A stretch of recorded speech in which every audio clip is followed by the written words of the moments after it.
So I had your car on road, had it off road, fabulous. What drives you about this vehicle?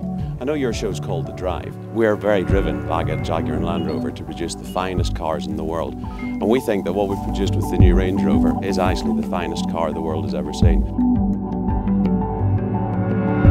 Both its on-road and off-road capability sets it apart from anything else that you can drive in the world today. When you built this vehicle, you knew you had to make it lighter, more powerful, better fuel economy. It's a all-aluminum space frame, and this is the first of its kind, isn't it? Yeah, it's the first aluminium SUV in the world. I mean, we've got experience with aluminium already because the XJ and the XK are aluminium. And making the car out of aluminium had two benefits. One is it allowed us to take 700 pounds out of it, which is quite a healthy diet to go on. The other thing though as well is because with the strength and rigidity, it helps with the driving dynamics of the car as well, because you've got a much stiffer body frame that you can put all the power and torque through. And that helps both on-road and off-road.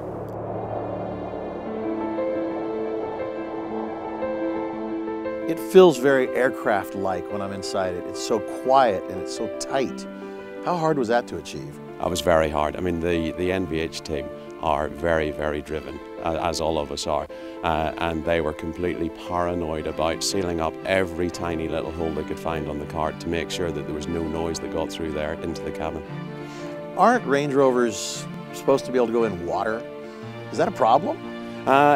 Yes and no. I mean, this car now can wade to a depth of 900 millimeters or near enough 3 feet. That's 200 millimeters more than the outgoing car, which was already better than any other SUV in the world. We did have to take some precautions with that, so anything that's very sensitive that's required to actually allow the car to drive, we've actually had to make sure that it's above the 900 millimeters wade depth in the car. It has so many different variations of off-road capabilities with the control unit you have, and then the hill descent control and all the different capabilities that you had to build into that. Is it still as capable as what people think a Range Rover should be? Yeah, it's probably more capable now. We invented terrain response in 2004 because there was nobody else in the world that knew off-road like we did. And we've enhanced it further now. We've added an automatic mode. And what the automatic mode does is it essentially looks at all of the sensor parameters and works out which one of the 5 terrain response modes is actually going to be most effective to get you where you want to go. Talk about the interior for a second. Beautiful job, comfortable, and now your big panoramic roof. How hard was this to actually package together and make it be strong enough to be able to still go off-road? I mean, this must have been a task. Yeah, it was pretty difficult because any time you cut a big hole in a panel, you affect the strength and rigidity of that panel, and that knocks onto the rest of the car. With the panoramic roof, we've managed to counteract that, and it makes a real difference to the interior of the car because it's so much more light and airy. And we've also put in the back now, you've got 2 executive seat options where you've basically got more control over the seat articulation.